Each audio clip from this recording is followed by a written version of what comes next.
Hi hello வணக்கம். இன்றைக்கி நாங்கள் என்ன வீடியோ பார்க்க போகிறோம்னு சொன்னால் கோதுமை மாவில் அவிச்ச கோதுமை மாலை புட்டும் சோயா மீட் கறியும் பார்க்க போகிறோம். வாங்கோ வீடியோக்குள்ளே போவோம்.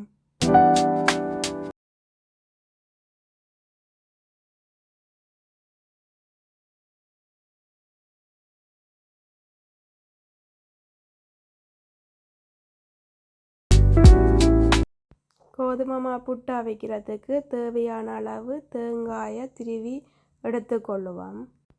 பிறகு எங்களுக்கு தேவையான அளவு மா நான் ரெண்டு அரைப்பேணி மா எடுத்திருக்கிறேன். 2 அரைப்பேணி மா அரிச்சு வச்சிருக்கிற மா. தேவையான அளவு உப்பு போட்டு நல்லா மிக்ஸ் பண்ணணும்.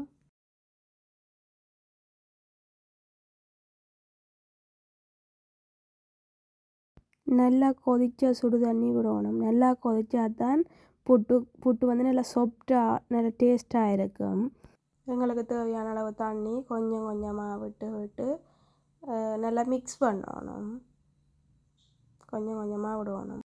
நாங்கள் ஒரே அடியாக கணக்க தண்ணியை விட்டோம்னு சொன்னால் தண்ணி கூடிடும்.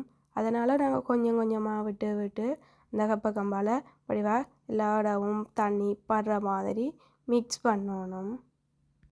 நான் 2 அரை கப் மாவுக்கு 1.25 கப் தண்ணி விட்டு வடிவாக மிக்ஸ் பண்ணி எடுத்துருக்கு. இனி பேணியால் இப்படி கொத்தணும். அந்த பெரிய பெரிய கட்டியாக இருக்கிற மாக்கள் எல்லாம் நல்லா சின்னனா வரையும் கொத்தினா நல்லா டேஸ்ட்டாக இருக்கும். அதனால் நல்லா வடிவாக கொத்தி எடுத்து முடிய பிறகு நான் கையாலையும் வடிவாக அந்த இருக்கிற கட்டியில் வடிவாக எல்லாம் சின்ன கட்டியிலையும் வடிவாக எல்லாம் குழச்சி எடுக்கிறேன். இனி எங்களுக்கு தேவையான அளவு தேங்காய் பூவையும் போட்டு வடிவாக இனி மிக்ஸ் பண்ணணும். வடிவாக மிக்ஸ் பண்ணி முடிய எங்களுக்கு வெள்ளை மா புட்டை வைக்கிறதுக்கு மா வந்து புட்டு மா வந்து ரெடி ஆகிட்டுது. இனி நாங்கள் புட்டு மாவை அவிச்சு எடுக்க போகிறோம். நான் வந்து நீத்து பொடியில் அவிக்காமல் ஸ்டீமில் தான் வச்சு அவிச்சு எடுக்க போகிறேன்.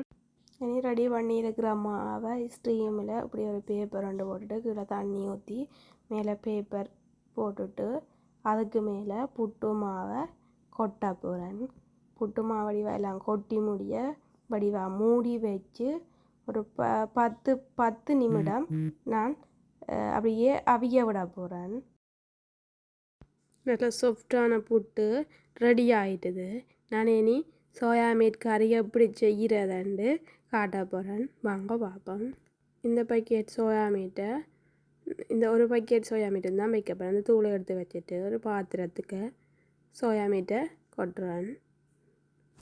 சோயா மீட்டை கொட்டிட்டு நல்லா கொதி தண்ணியில் அந்த சோயா மீட்டு மூழ்கிற அளவு வரையும் நான் தண்ணி ஊற்றி வைக்கிறேன். ஒரு 15 நிமிஷம் ஊற்றி வடிவாக வச்சு மூடி விடணும். இனி சோயா மீட்டை நல்லா வடிவாக புளிஞ்சு எடுத்து வச்சிருக்கிறேன். இனி நாங்கள் கறி செய்யணும். ஒரு பாத்திரத்தில் எண்ணெய் ஊற்றி அந்த எண்ணெய் நல்லா கொஞ்சம் கொதித்து வந்து முடிய வெங்காயம் பச்சை மிளகாய் எல்லாம் அந்த எண்ணெய்க்க போட்டு நல்லா வதக்கணும். அதோட உள்ளியும் போடணும். கருவேப்பிலையும் போட்டு வடிவாக மிக்ஸ் பண்ணி முடிய பிறகு நாங்கள் பெருஞ்சீரகமும் போட்டு எல்லாம் சேர்த்து வடிவாக நல்லா பொன்னிறமாக வரையும் மிக்ஸ் பண்ணி முடிய பிறகு அதுக்கு சோயா மீட்டும் போட்டு நல்லா வதக்கணும். சோயா மீட் வந்து அந்த எண்ணெயில் கொஞ்சம் பொரிப்பட்டு வந்தால் நல்லா டேஸ்ட்டாக நல்லா சுவையாக இருக்கும். அதனால் நான் கொஞ்சம் நேரம் வதக்குறேன். வதக்கி பிடிக்க நாங்கள் தேவையான அளவு பால் விட்டு வடிவாக கொதிக்க விடணும். எங்களுக்கு தேவையான அளவு பால் விட்டு எங்களுக்கு தேவையான அளவு உப்பும் போட்டு வடிவாக கொதிக்க விடணும். கொஞ்சம் கொதி வந்து முடிய நாங்கள் தூள் போட்டோம்னு சொன்னால் அந்த தூள் மனம் இருக்காது. அதனால் கொஞ்சம் பால் கொதிக்க விட்டுட்டு நாங்கள் தூளை போட்டோம்னு சொன்னால் நல்லா டேஸ்ட்டாகவும் தூள் மனம் இல்லாமலும் நல்லா இருக்கும். எங்களுக்கு தேவையான அளவு தூளையும் போட்டு வடிவாக மிக்ஸ் பண்ணி விடணும்.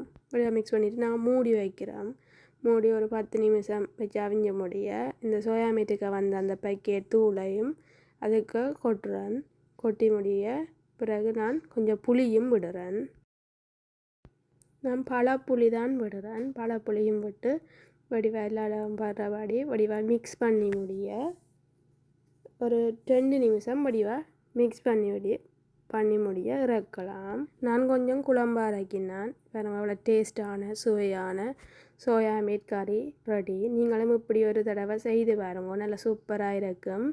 இந்த வீடியோ உங்களுக்கு பிடிச்சிருந்தால் சப்ஸ்கிரைப் பண்ணி லைக் பண்ணி பக்கத்தில் இருக்கிற பெல் பட்டனையும் கிளிக் பண்ணிங்கன்னா நான் போடுற வீடியோ உங்களுக்கு உடனே வரும். ஓகே, நன்றி.